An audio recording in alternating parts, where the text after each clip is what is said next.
सूरज उग ही रहा था और नेहा अपने छोटे से अपार्टमेंट में बैठी थी। उसके चारों तरफ बुक्स, नोट्स और उसका लैपटॉप था। वो हमेशा से टीचर बनना चाहती थी, लेकिन एनटीए यूजीसी नेट एग्जाम की तैयारी तो सोची हुई बात से भी ज्यादा मुश्किल लग रही थी। अंतर की थी। उसने सिलेबस पर नजर डाली। टीचिंग एप्टीट्यूड, उसे लगा था कि वो ये टॉपिक समझती है, लेकिन जैसे जैसे वो इसमें घुसती गई उसे समझ आया कि क्लास के सामने खड़े होकर सिर्फ इन्फॉर्मेशन देना ही काफी नहीं है। उसका फोन बज उठा। ये उसके स्टडी ग्रुप का मैसेज था। क्या हम आज ऑनलाइन मिल रहे हैं टीचिंग एप्टीट्यूड डिस्कस करने के लिए?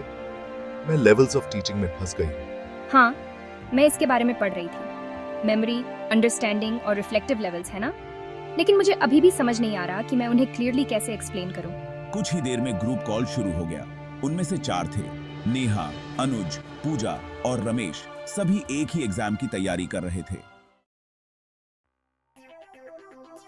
चलो दोस्तों, लेवल्स ऑफ टीचिंग से शुरू करते हैं। मैं कंफ्यूज्ड हूँ कि ये एक दूसरे से कैसे अलग हैं। ठीक है, मैं ट्राई करती हूँ। देखो, 3 लेवल्स होते हैं, मेमोरी, अंडरस्टैंडिंग और रिफ्लेक्टिव टीचिंग।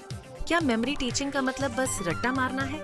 बिल्कुल, इसमें लर्नर बस फैक्ट्स याद करता है, कोई डीप अंडरस्टैंडिंग नहीं होती। जैसे हम स्कूल में हिस्टोरिकल डेट्स याद करते थे बिना उनका मतलब समझे।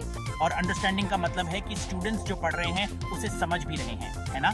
हाँ, इस लेवल पर स्टूडेंट्स जो भी सीख रहे होते हैं उसका मीनिंग समझते हैं। जैसे मैथ्स के कॉन्सेप्ट को समझना सिर्फ फॉर्मूलास याद करने से बढ़िया है। समझ गया। और रिफ्लेक्टिव टीचिंग, क्या ये तब होता है जब स्टूडेंट्स जो सीखा है उसे यूज करते हैं? हाँ, रिफ्लेक्टिव टीचिंग में लर्नर्स जो भी सीखते हैं उसे सोच समझ कर देखते हैं और उसे रियल लाइफ सिचुएशंस में यूज कर सकते हैं।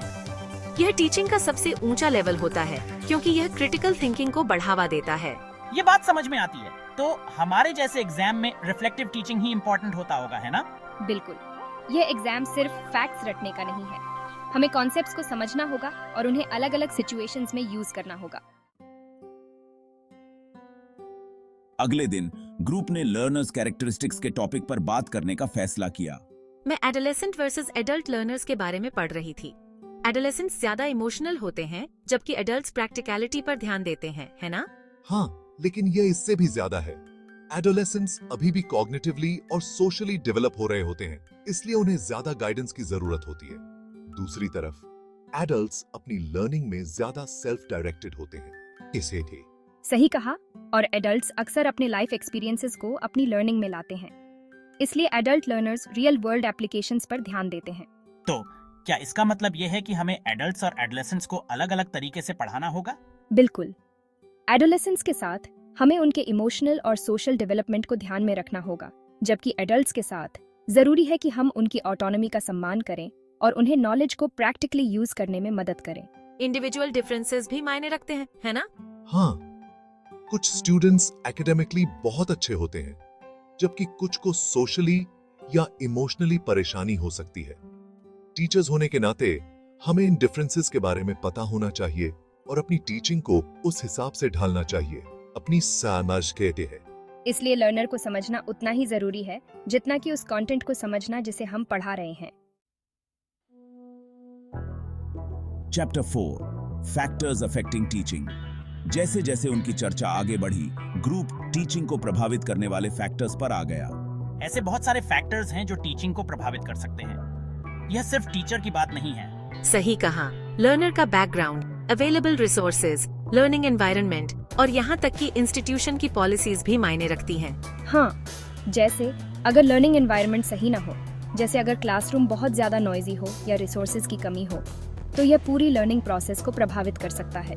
और टीचर का काम सिर्फ कंटेंट देना नहीं है, उन्हें ऐसा माहौल बनाना होता है जहां स्टूडेंट्स आराम से सीख सकें। सपोर्ट मटेरियल भी जरूरी है।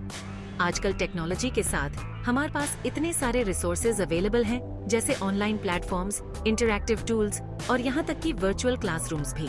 यहीं पर स्वयं और एमओसीज जैसे प्लेटफॉर्म्स काम आते हैं। ये फ्लेक्सिबल लर्निंग ऑप्शंस देते हैं, खासकर हायर एजुकेशन में। तो एक अच्छे टीचर को इन सभी फैक्टर्स को बैलेंस करना होता है ताकि इफेक्टिव टीचिंग हो सके। Chapter 5, methods of teaching. अगले हफ्ते ग्रुप ने हायर एजुकेशन में मेथड्स ऑफ टीचिंग पर चर्चा की। मैं हमेशा टीचिंग को टीचर सेंटर्ड समझती आई हूँ। जहां टीचर लेक्चर देते हैं और स्टूडेंट्स सुनते हैं। लेकिन अब मैं लर्नर सेंटर्ड मेथड्स के बारे में सीख रही हूँ।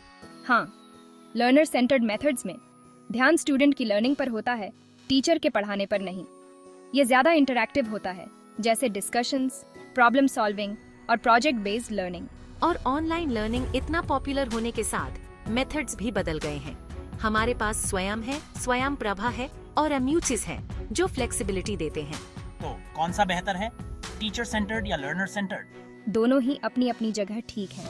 टीचर सेंटर्ड मेथड्स बहुत सारा कंटेंट जल्दी से पढ़ाने के लिए यूजफुल होते हैं, लेकिन learner centred methods deep understanding के लिए बेहतर होते हैं। Chapter 6 teaching support systems. Teaching support system के बारे में क्या कहते हो?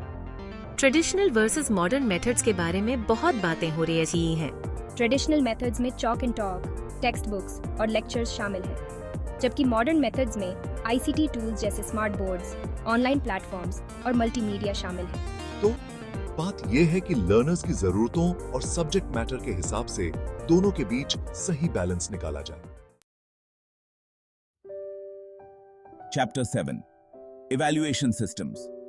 जैसे जैसे उनकी तैयारी अपने आखिरी पड़ाव पर पहुंच रही थी, वे इवैल्यूएशन सिस्टम्स पर आ गए। इवैल्यूएशन भी टीचिंग का एक बड़ा हिस्सा होता है। ये सिर्फ टेस्ट्स लेने के बारे में नहीं है। फॉर्मेटिव लगातार चलता रहता है, जैसे क्विजेज और क्लास पार्टिसिपेशन, जबकि समटिव आखिर में होता है, जैसे फाइनल एग्जाम्स। हाँ, यह अलग अलग टाइप्स के होते हैं, फॉर्मेटिव और समेटिव। और चॉइस बेस्ड क्रेडिट सिस्टम्स के साथ स्टूडेंट्स के पास कोर्सेज चुनने की ज्यादा फ्लेक्सिबिलिटी होती है, जिससे इवैल्यूएशन और भी कॉम्प्लेक्स हो जाता है।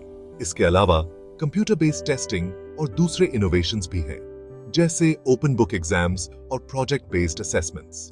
इवैल्यूएशन का मतलब सिर्फ स्टूडेंट्स को ग्रेड्स देना नहीं है, ये उन्हें सीखने और आगे बढ़ने में मदद करने के बारे में है।